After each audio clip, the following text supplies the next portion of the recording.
Why is David wrong? I guess we'll start there. Well, I think it's the prescription that's wrong. There's a lot in the analysis that I think is good. You know, a lot of the diagnosis is good. A lot of his complaints make sense. But the prescription is completely otherworldly. You know, he wants to go back on the gold standard. He wants to dismantle the federal government. It's like a fully comprehensive reinvention of the American system of government.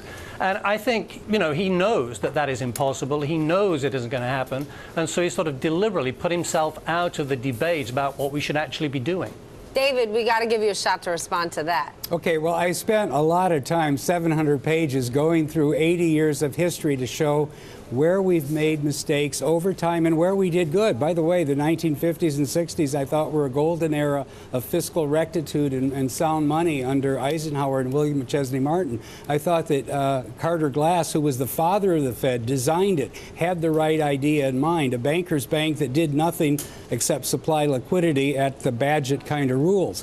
But since the 60s and the 70s and the 80s, including the great deficits of the Reagan era, we've gotten off track, and then we got Greenspan and Bernanke, and they've turned the Fed into a bubble machine. And now we've had serial bubbles, and we're stuck in this monstrous system that begets, it's like the Old Testament, one bad thing begets another. So I laid out a few prescriptions at the end that were designed to be deliberately provocative and radical as a kind of standard of measure of what might work in some ideal world and how far away we are today, and why I wrote the thing for the Times, Sunday Times last week, called Sundown America, because I don't think this doomsday machine called the budget or this bubble machine called the Fed can be stopped, and it's going to hit a wall and lead to some very bad things. But in your Times piece, you also have timing in there with how you think it's going to play out in the market and when. And what stood out to me was when we've spoken to market leaders like a Stan Druckenmiller, who talks about generational theft, who thinks we're in for a very rough road ahead, he's very careful and deliberate, as other market insiders have been, not to give any timing. And you're saying in the next couple of years, things are going down. Why do you believe that? Well, because I think now this bubble has become so preposterous. The banks of the world, all the central banks are part of a convoy of bubble machines. Look at the Bank of Japan over the weekend announcing $75 billion of purchases a month, not just government bonds. They're going to buy ETF stock. They're going to buy anything they get their hands on. But remember, Japan is 1/3 our size. So if you put it in our scale, over 2 years doing that month after month is the equivalent of Bernanke saying, I'm going to buy $5 trillion.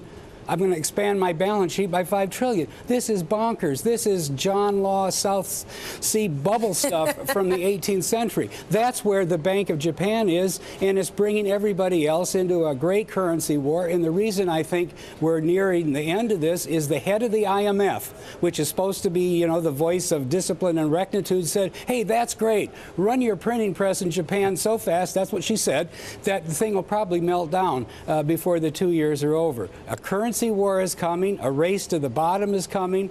Insanity has infected all the central banks of the world. And if you think, don't worry about my prescriptions, worry about what's happening right now in all of these different venues. But David, if I can just jump in here, how can you say that? Don't worry about my prescriptions. I mean, that's the problem, right? What do we do about this?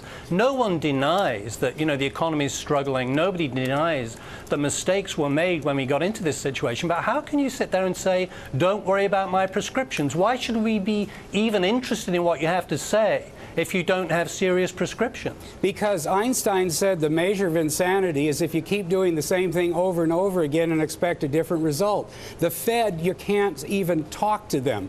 0 interest rates for 6 years, that's what they're proposing. At least stop that.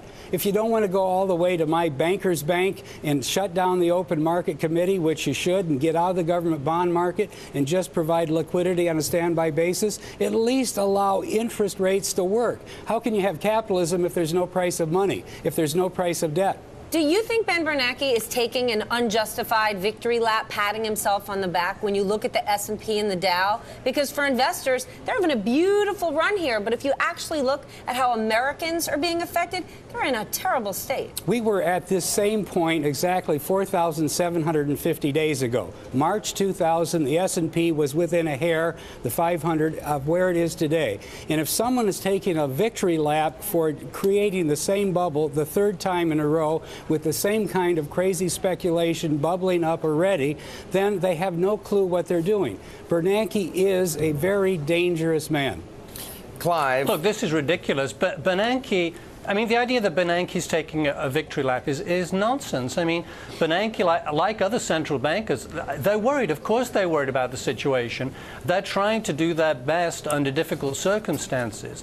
And it's sir, just you're not the good voice enough, of the status quo, and I ask, how well is that working out when if you measured the unemployment rate honestly, it's 13% if we had the same participation rate we had in 2000. So But three David, bubbles. it's a striking feature of your book is that we don't need to worry about unemployment. You see unemployment as one of the remedies for the situation. You say in your book, if unemployment rises, that will drive wages down and price people back into work. When did that last happen?